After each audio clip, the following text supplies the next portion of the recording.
Oi, pessoal, eu sou a Bruna e esse é o GaiaCast, o podcast oficial da rede de networking aqui do Gaia. Hoje nós estamos com dois convidados que prometem uma aula na área de importação, pelo currículo que eu tô lendo aqui. Eles fazem parte do nosso ecossistema e por mais que a gente se encontre todos os dias, eu tô muito empolgada com a conversa de hoje, porque eu acredito que vai ser mais profunda, sobre conhecimentos mais técnicos, às vezes, que a gente não tem a oportunidade de conversar no dia a dia. Então, eu vou ler aqui o currículo só para vocês entenderem com quem a gente está conversando. O Gúblio, ele é diretor executivo da FST Log, com mais de 30 anos de liderança estratégica em comércio exterior e logística internacional. É graduado em comércio exterior e gestão portuária, pós-graduação em gestão empresarial pela FGV e possui uma extensão internacional na University of California, Irvine. Irvine. Destaca-se na gestão de grandes equipes comerciais, operacionais, inteligência de mercado e profundo domínio em agenciamento de cargas e desembaraço aduaneiro. E o Leopoldo, ele é gestor e consultor da Forcecar, possui uma experiência no ramo de qualidade de produto, desenvolvimento de produto, importação, controle de estoque. Eu descobri hoje que ele é graduado em engenharia mecânica e possui um MBA em gestão estratégica de projetos e extensão internacional em business em Toronto, no Canadá. Então, sejam muito bem-vindos. Eu queria Obrigado. começar conversando com vocês o que exatamente cada um faz e quando o trabalho de vocês se cruzam nessa dinâmica toda do produto da China chegar no Brasil. Bacana, eu acho que o Léo pode começar. Começo Então, contigo. acho que primeiro agradecer, né, o espaço aqui que a gente está tendo. Depois de muito tempo a gente conseguiu unir as agendas para estar aqui. É Então, mesmo, foi difícil unir a foi agenda difícil. desses dois, hein? Então, como que cruza o nosso trabalho? Hoje a Forcecar, ela é uma importadora, a gente atua no mercado de aftermarket para peças de reposição em todo o mercado nacional.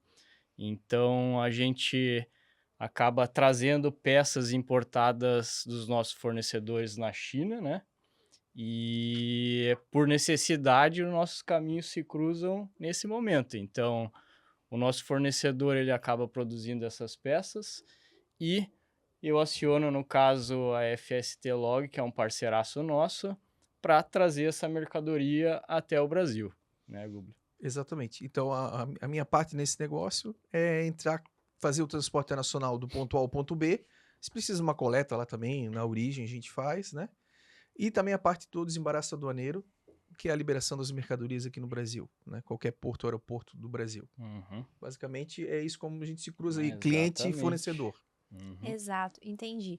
Bom, até como a gente comentou um pouquinho antes, eu não sou da área do comércio exterior e eu acredito que tenham muitas coisas que às vezes vocês mesmos vão poder desenvolver melhor em perguntas entre vocês, para quem já está na área, para quem quer começar na área, enfim, para um público em geral. Mas, até seguindo o que a gente tinha planejado aqui, em conversas dos bastidores e tudo mais, como a gente tem muitos clientes também que são importadores, algo que a gente tem percebido é essa questão do frete internacional, né? Que às vezes o frete sobe, que às vezes tá muito caro, que às vezes não dá para fazer. E aí isso impacta no preço do consumidor, impacta na questão do planejamento da empresa. E então, assim, como é que vocês conseguem? Como é que é feito isso? Em que momento? Agora segura um frete, agora não é a hora. Trava a empresa, não trava? Como é que fica essa relação toda? Acho que eu posso começar explicando a questão do frete em si, né? Uhum. O frete internacional ele é muito baseado em poucos armadores. Armadores são os donos dos navios. E o frete ele oscila muito, né? Durante o ano ele oscila várias vezes para baixo e para cima. E nós estamos falando do oligopólio, né? São poucos armadores, aí são cerca de 10 armadores aproximadamente, que mandam em toda a logística internacional marítima.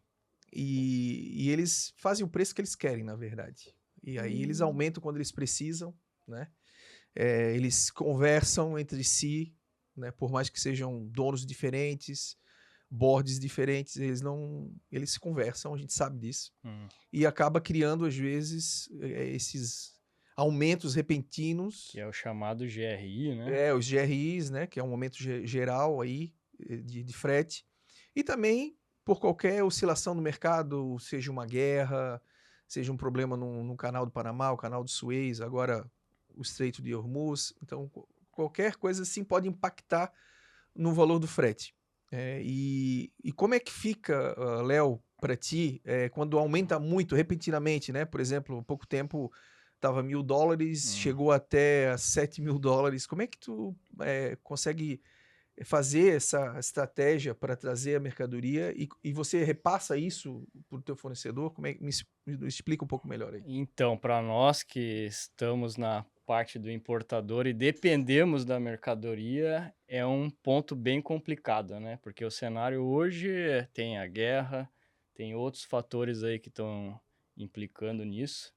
Então, o que manda na nós primeiro é a necessidade, né? Então, você tem que avaliar, bom, você tem qual é a sua urgência no recebimento desse material?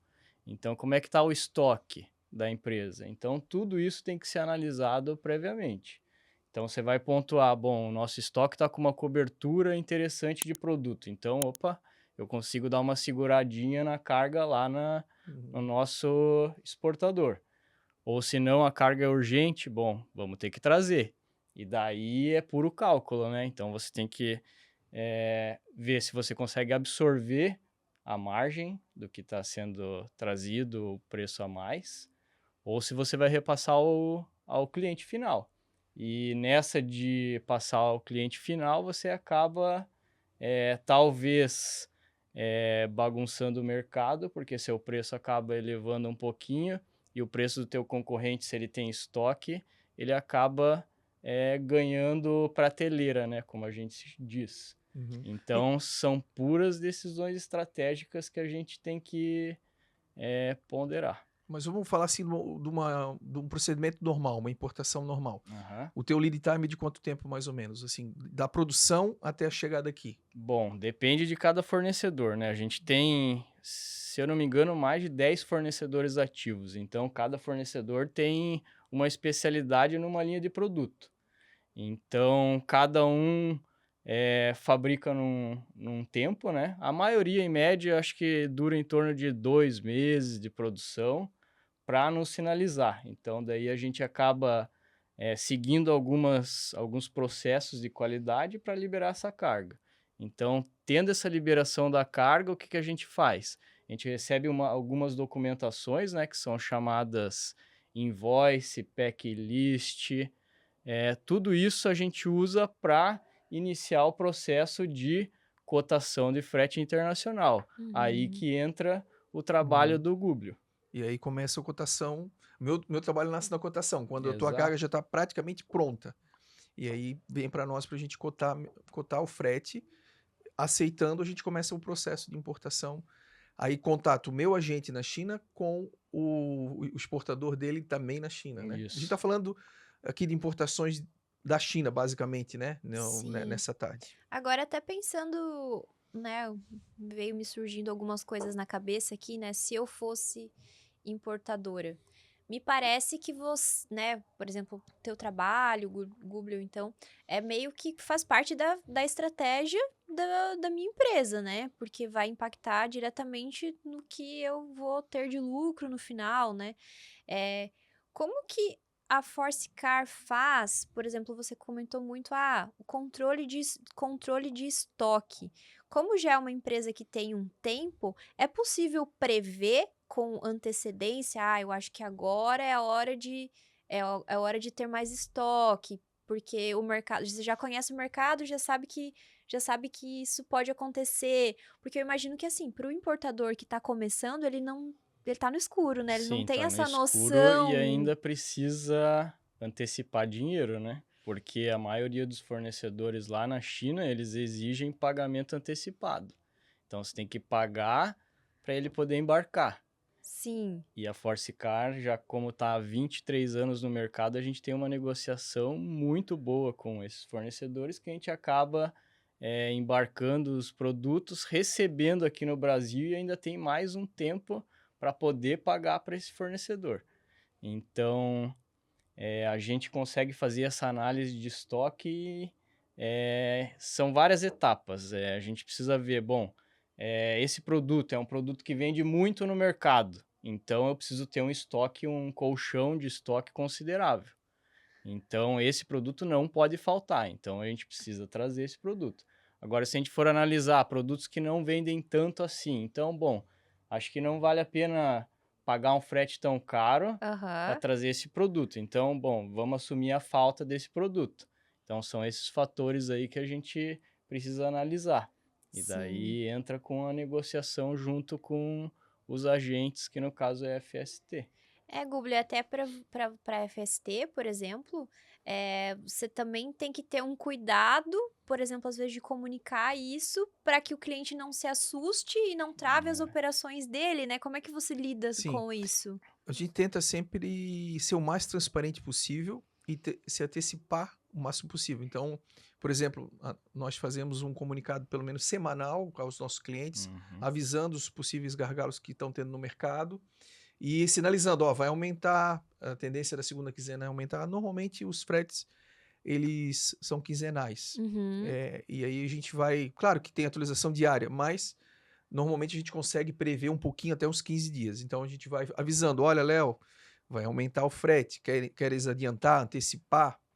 Isso, ele tem uma oscilação natural, mas esses eventos climáticos ou guerra ou qualquer outro fator que foge, Impactam muito, impacta muito e aí foge do nosso controle, né? E eu também, como fornecedor de frete, eu também tenho o desafio esse é o nosso maior desafio, é o fazer o cliente entender isso, ele sentir que a gente está sendo realmente transparente com ele, e ele entender e aceitar e tentar trabalhar junto na solução, né? Muitas vezes não é só a questão do valor do frete que impacta, é também a questão dos espaços. Porque como os armadores fazem para aumentar o frete? Eles tiram navios da rota.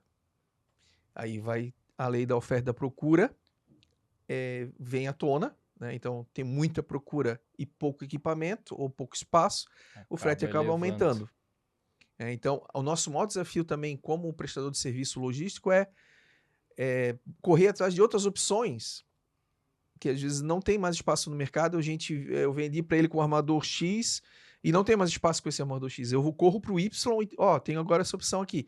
Às vezes eu consigo ficar no mesmo preço, às vezes não. Então, ele tem que ter esse entendimento também que o mercado está num momento crítico que não é mais nem preço, é espaço, é equipamento, por A exemplo, gente né? sofre muito, é uma realidade hoje, né? A gente diz que a carga fica rolando. Então, assim, eu tenho um booking programado para tal data e por isso o container, enfim, o navio tá cheio, o espaço tá escasso, a carga acaba rolando, né? Daí ela vai para outro navio e assim fica sucessivamente. Então, esse é um problema, uma realidade que a gente tem hoje, mas como o Gúblio falou, a transparência é tudo. Então, com esses feedbacks aí, esses informativos aí semanais, que normalmente eu também recebo, a gente consegue se antecipar, né?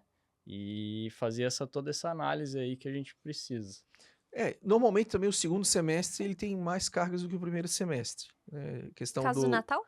Natal, Black Natal, Friday, no né? caso do mercado automotivo, tem férias, então isso tudo envolve revisão de carro, então o pessoal tem uma demanda muito maior nas distribuidoras, autopeças, justamente para cobrir isso. Isso é no geral, com essa minha experiência que eu tenho de alguns Aham. anos nessa área, normalmente o segundo semestre aumenta mais. Então, se o importador consegue se planejar um pouco melhor, ou se ele consegue, através do fluxo de caixa dele, antecipar alguma coisa e trazer antes, isso é interessante, né? Mas, claro, depende muito do lead time e também de dinheiro, né? Porque isso é um recurso que tu Isso. vai deixar na mesa, né? E é pago Parado em dólar, né? e pago em dólar. Tudo Então é envolvido em desafiador. dólar. A vida do importador não é fácil e da logística também não é, porque a gente tem que lidar todo dia com isso, né? Não é fácil. Eu tô justamente assim, meu pensamento tá muito nisso, né?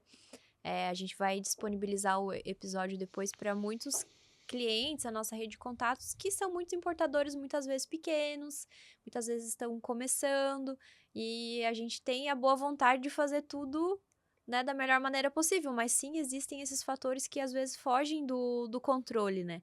Mas cada área tem o seu desafio, e pelo que eu vejo, a área de vocês é lidar com todas essas nuances do mercado, né, tarifário, espaço e tudo mais, que às vezes para quem tá de fora nem imagina que possa estar acontecendo. Para cliente pequeno que está começando, realmente o desafio é ainda um pouco maior, porque, por exemplo, recentemente, né, um frete de 2.000 pulou para 7.000, né? Então ele fez a Mais que conta o por dobro. 2.000, por exemplo, para vender um produto no e-commerce ou qualquer outra coisa.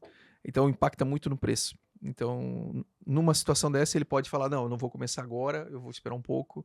E isso impacta todo o mercado também, né? Sim. Então, normalmente, quase todos os fornecedores acabam repassando o valor para o consumidor final, né? Então, todos nós somos impactados com isso também, de uma maneira ou outra. Tá? E o importador pequeno, ele acaba sofrendo mais ainda do que o maior. Por quê? Porque o importador pequeno, ele está trazendo o seu item em menor quantidade. Sim. E se você traz em menor quantidade, provavelmente o seu preço FOB, né, que a gente chama, que é o preço lá na origem, ele acaba sendo maior. Porque se você compra em grandes quantidades e volumes maior, você tende a pagar menos por isso. Sim. Então, o seu preço na composição aqui, para vender para o mercado, ele sempre vai ser um pouco a mais de um grande importador, porque ele não é tão competitivo assim. Então, ele acaba sofrendo um pouco mais. Tudo isso é pura negociação com o chinês, enfim.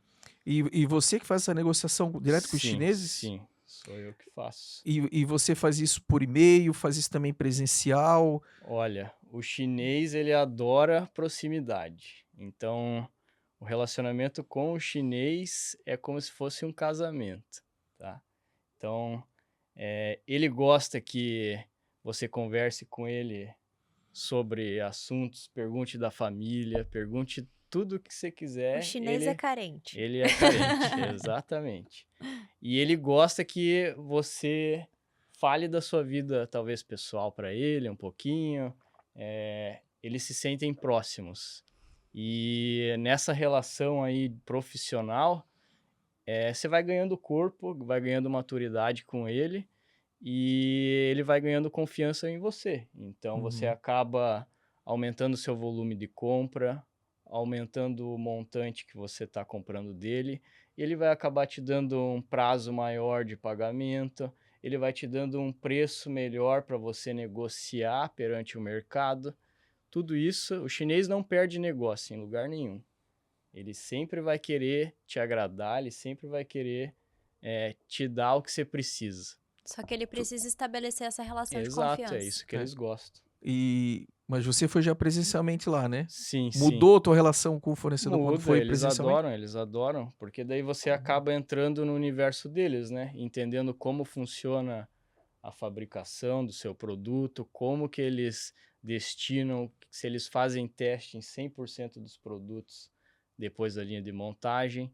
Tudo isso aí, eles acabam dando essa atenção para nós e tudo isso conta a ponto, né? O Google eu acho que também já foi para a China, né? Eu já fui algumas vezes para a China e para outros lugares da Ásia, né? E normalmente eles são muito atenciosos, muito hospitaleiros. Uhum. Eles realmente não querem perder negócio. Mas eu senti muita diferença quando eu fui presencialmente. Isso mudou muito a minha relação com os meus fornecedores. Aham. A relação de confiança, realmente ganhei mais prazo, ganhei mais opções, né, de fretes melhores, que a gente chama de NAC, que é tipo contratos que existem no mercado. Sem ir presencialmente, eu não tinha acesso a esses contratos. Depois que eu fui presencialmente, eu tive acesso a condições melhores do que eu tinha. Então, valeu muito a pena ir presencialmente. Né? É E deu para ver que legal. ele também É. sentiu diferença. É eu percebo assim, né, que vocês da área do comércio exterior, vocês preservam uma forma comercial, uma forma de fazer negócios muito relacional. Eu acho que no comércio exterior como um todo, né, a gente vê sempre tem um happy hour, sempre tem uma viagem, todo mundo faz questão de se encontrar e de ter essa relação presencial, né? Em tempos que a gente quer resolver tudo por IA e por e-mail, Teams. WhatsApp, Teams, enfim, encurtar as coisas, né? Uhum. Por mais distante que sejam essas negociações, ainda vocês buscam ter essa relação de confiança, né? E eu senti, não sei se também aconteceu contigo, Léo, mas muitas vezes eu tentei fazer reuniões virtuais com os chineses e eles têm uma resistência, né? Primeiro porque não são todos que falam bem inglês Sim.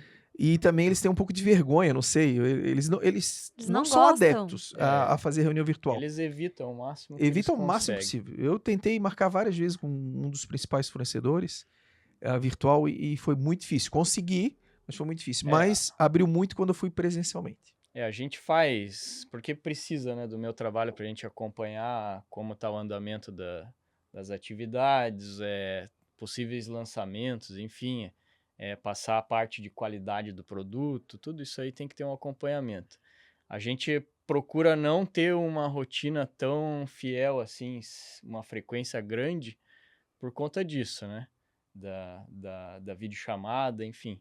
E sempre quando chega perto das feiras na China, eles adoram fazer convite para ir pessoalmente. Isso é uma frequência e é uma cultura deles bem forte. Tanto é que quando eles vêm para cá também, a gente acaba fazendo de tudo para agradá-los, né, Gubli? Sim. Que legal, né? Vira um pessoal também, né? E tem que, é igual relacionamento, né? Tem que manter aquecido. Se ficar muito Sim. tempo sem se ver, aí começa a isso aí. distanciar, né? Eu acho que imagino que deve ser assim. Só por curiosidade, Léo, tu visitou algumas cidades lá na China, né? O que mais te chamou a atenção? Já que a gente tá falando de China, eu acho que é sempre legal porque o povo, de uma maneira geral, que nunca foi pra lá, tem uma visão muito equivocada da China, né? Então, eu tive a oportunidade de conhecer 4 cidades lá. Cada cidade que eu visitei foi um impacto diferente, né? Porque uma propriamente são cidades industriais, né? Focados em produção. Então você acaba vendo só indústria, a gente acaba vendo pobreza também, né? Que são esses polos industriais automotivos, né? Que eu visitei. Mais no interior, assim. Isso. Mais para o sul ali de Xangai, Wenzhou, que eu acabei visitando. Tive a oportunidade de ir para Xangai também. O impacto foi muito grande. É uma Nova York bem maior. Então, 90% dos veículos já são elétricos lá rodando. Então, você é vigiado o tempo todo. É uma outra visão do que a gente tem aqui. E acabei indo para Pequim mais para conhecer, que me encantou muito mais do que qualquer outra cidade que eu visitei lá, por ser uma cidade milenar e uma cultura bem rica. Uhum. Gúblio acho que acabou indo para outras regiões também, né, Gúblio? Eu já fui algumas vezes e conheci do sul ao norte, mas as principais cidades também, né? Então, Shenzhen, Xangai, Pequim. Mas o que me chamou muita atenção, um dos pontos, né, é a questão da segurança. Né? Por uma cidade muito grande, igual Xangai, por exemplo, quase 20 milhões de habitantes e não ter nada de problema nenhum, né? Pode andar tranquilamente com o celular à noite, coisa que a gente não consegue fazer aqui no Brasil em algumas cidades, né? Isso me chamou Eu atenção. acabei perguntando pro pessoal que estava comigo, né, dos nossos parceiros, fornecedores, quão seguro é. Eles acabaram dando risada e falando, aqui você pode fazer o que você quiser, a hora que você quiser, que você está 100% seguro e 100% vigiado. Um certo momento é bom, né, um alívio, mas por outro você acaba... É muita câmera, isso é verdade. Em qualquer lugar que tu vai ter muita câmera. Agora, um ponto talvez não tão positivo é a questão da liberdade de comunicação, né? Então a gente não tem acesso ao WhatsApp, ao Instagram, as Tudo redes sociais de uma maneira geral, né? né, que você Então, precisa... isso limita um pouco. Quando você tá lá, você quer falar, a gente usa muito o WhatsApp e acaba trancando, né? Eles usam o WeChat, a gente usa o WhatsApp, então tem que usar VPN e tal. Então esse é um ponto que não é tão positivo de lá, né? Mas de uma maneira geral, eu adorei o povo. O povo é simpático, muito hospitaleiro. E gostam muito do brasileiro de uma maneira geral também, né? Uhum. E em relação a trabalho, assim, né? acontece às vezes da fábrica, do chinês, de ele atrasar uma produção de alguma coisa? Como é que ele se comporta em relação a isso? Ele pede desculpas? Isso impacta na vida, né, no trabalho de vocês? Como é que funciona quando Sim, eles erram? tá. Se eles erram. Eles erram, sim, com certeza erram, mas eles são bem humildes em admitir erros, em trazer isso para nós. A produção, no caso, ela não é sempre constante no mesmo prazo. Durante o ano existem vários feriados na China, né? E os feriados, eles são muitas vezes prolongados, 1 semana, 2 semanas. Tem Tem 2 grandes feriados, né? o Ano Novo Chinês, né? E Isso. o outro é O Golden Golden Week. Week. Isso aí. Uhum. Então a gente precisa se planejar, se antecipar, porque Uhum. acaba que tudo para na China É. e as produções também param tudo. Então, É como se aqui no carnaval todo mundo parasse literalmente 1 semana e, sei lá, 7 de setembro também parece mais 1 semana, né? Então, só para todo mundo estar nos ouvindo e vendo a entender. Aham. é isso Eles aí. realmente param tudo. E daí acaba afetando, porque o frete também Acaba aumentando antes isso. e depois reduz.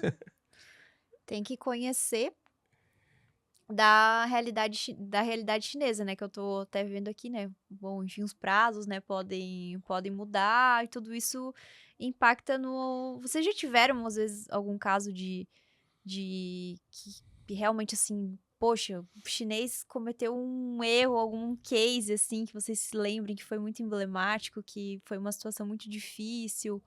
Tem algum caso real nesse sentido, assim? Ah, errou, não entregou? Essa responsabilidade, né, de quem bota a culpa, né, no final das contas. Olha, nesse tempo que eu estou trabalhando, um erro muito grande, não me lembro. Que Ele- bom, né? Que bom. eles seguem muito o processo, né? Então, sempre tem alguém conferindo o trabalho do outro e é tudo muito automatizado hoje, né? E erros assim de receber coisa errada, mercadoria errada, são muito poucos erros. E são erros que a gente consegue contornar. Uhum. Não sei se na parte ali de O agência. agenciamento de carga, quando tem algum erro, normalmente a gente conversa e se acerta entre a parceria que a gente tem com os chineses, né? Mas, assim, eu acho que isso já também tem mudado nos últimos anos, eles têm Mudou. melhorado muito o processo, muito a mercadoria, né?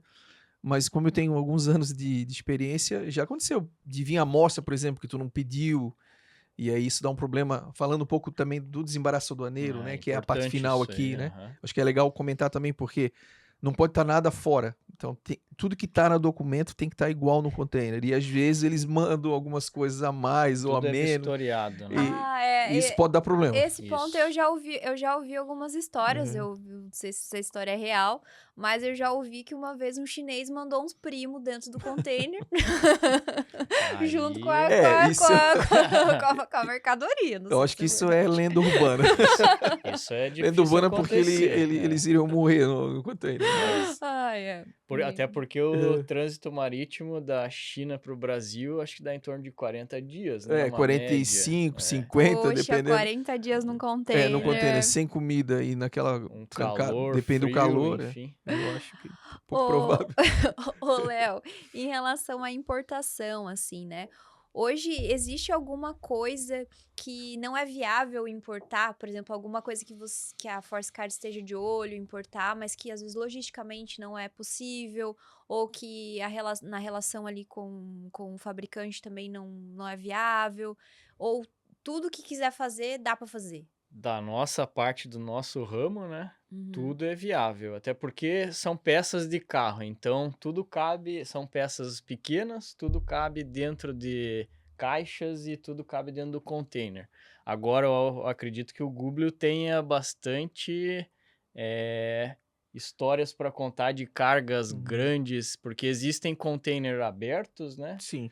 Que... São os containers especiais que nós Isso. chamamos, né? Aham. Assim, praticamente tudo a gente consegue trazer, praticamente tudo, né? Então, existem os containers especiais, E existe também um tipo de navio chamado breakbulk, onde a gente coloca peças sem estar dentro do container, né?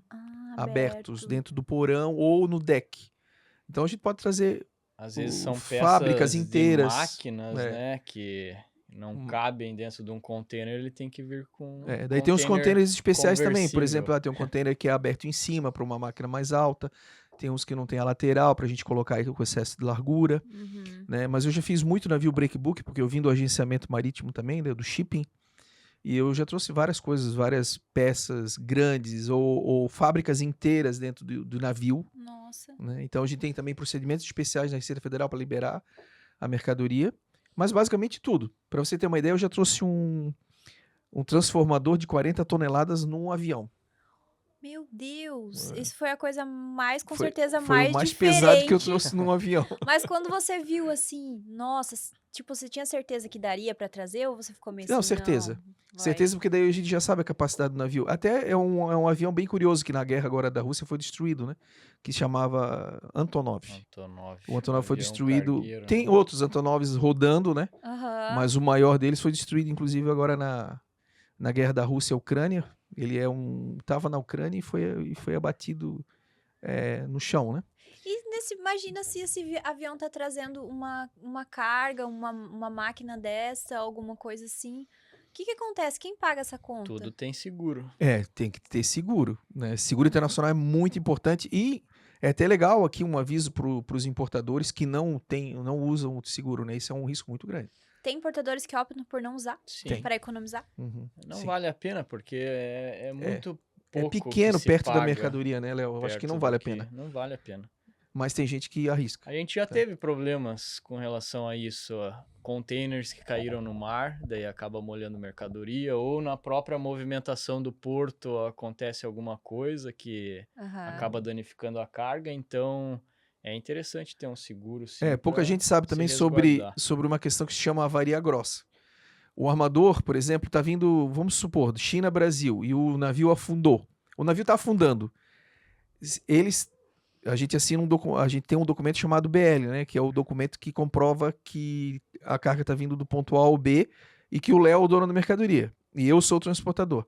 Se não tem seguro, o armador pode declarar avaria grossa no navio, pode jogar nossa mercadoria no mar. Uhum.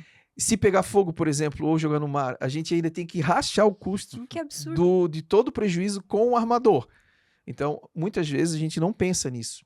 Mas a avaria grossa acontece e é frequente. Né? Várias vezes já aconteceu de cair contêineres no mar, ou por uma tempestade muito grande, eles jogarem carga no mar para poder aliviar o peso, carga incendiada também. Então é muito perigoso, porque você participa do prejuízo se acontecer uma avaria grossa, se o armador declarar. Nossa, muito interessante essas informações, né? São muitas nuances, né, para se pensar em relação a isso, né? Não é um processo simples. Não é um processo Tudo tem simples. que ser pensado e planejado. Exato. E Gúblio, tem assim, né, a gente sabe que tem toda a questão da competitividade do mercado, etc, né? Mas diante de tudo isso, né, que a gente comentou, de todos esses riscos da relação com o chinês e tudo mais, né? Hoje, e de tudo isso, né, da mudança de tarifa e de todos esses... Acho que nesse episódio a gente acabou falando muito dos desafios, né, do que o importador pode enfrentar e como que, né, a FST pode dizer, não, somos diferentes porque diante de tudo isso a gente atua dessa forma. Eu acho que o nosso diferencial é a relação que nós temos com os chineses e os contratos que a gente conseguiu com eles através da parceria deles com os armadores, né? E também o atendimento, né? Atendimento bacana, personalizado e também transparência, follow-up e transparência, né? Porque assim... Porque vão chegar e vão falar, mas fulano faz mais barato. Não, isso aí, né? Infelizmente tem uma guerra de preços, né?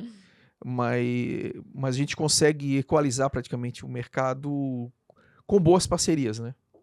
Mas o desafio é esse, né? A gente manter essa transparência, porque ser claro pro importador, não enganar o importador, porque infelizmente tem gente que faz isso, é uma praxe do mercado, né?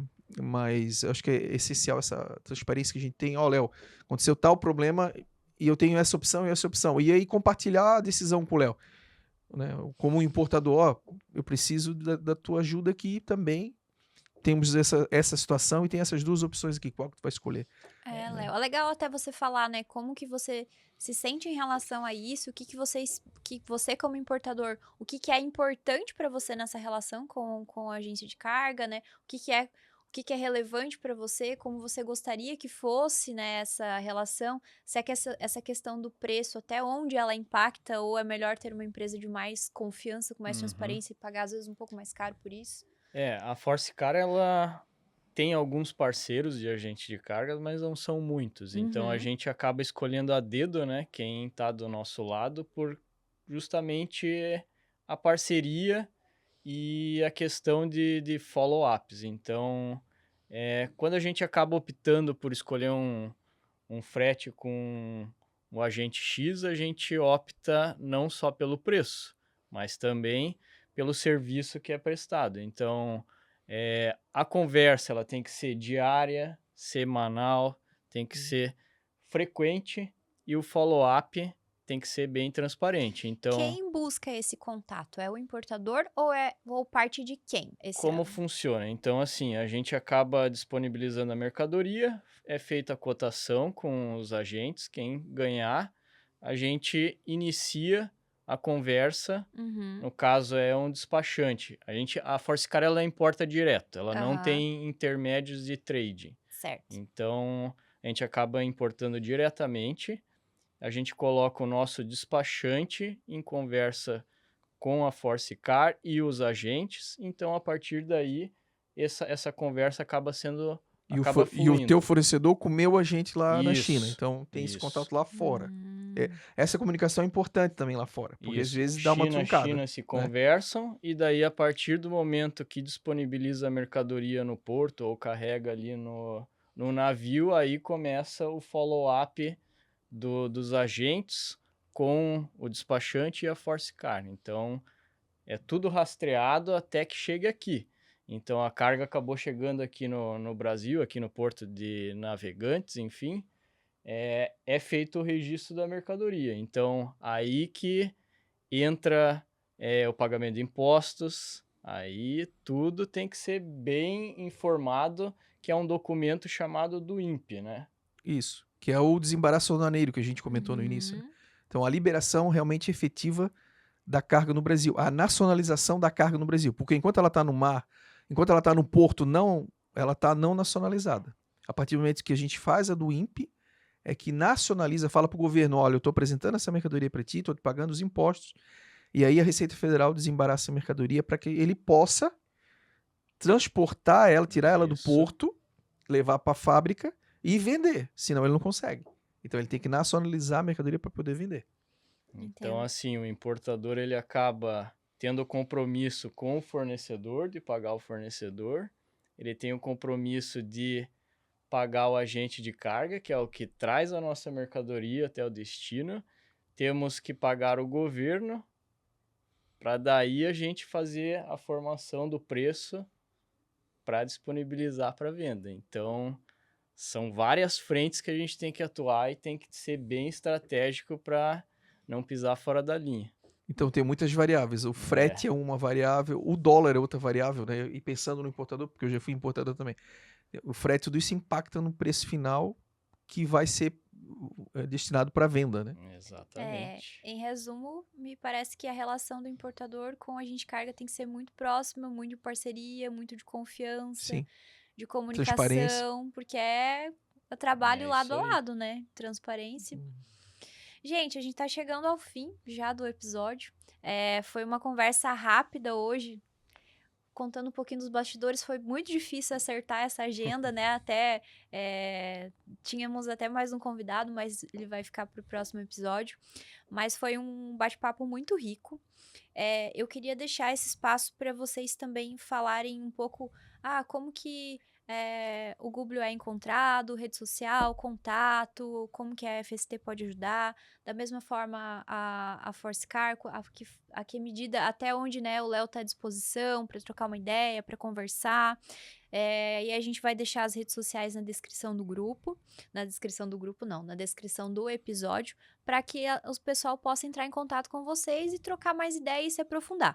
Mas eu já imagino que a gente tem que gravar mais episódios e desmiuçar aí cada tema, porque hoje foi meio que uma pincelada geral de tudo, né? Sim, é muito amplo, né, esse assunto. Né? Dá pra ficar aqui horas falando. Dá pra abranger muita coisa dentro desse universo. Dá, né? O meu contato é @gublio no Instagram e da FST @FSTlog. Gublio só tem eu, então só é Gublio. Então é bem fácil de achar. E FSTlog também, o @, e também é a mesma coisa no LinkedIn, né? Sou o único lá também. Legal deixar o LinkedIn, né, que é onde a comunicação acho que roda mais, né, nesse ponto. Bom, o meu contato é leopoldo.rolim, lá no Instagram. A empresa tem um site, também tem a rede social, vocês podem procurar lá como ForceCar.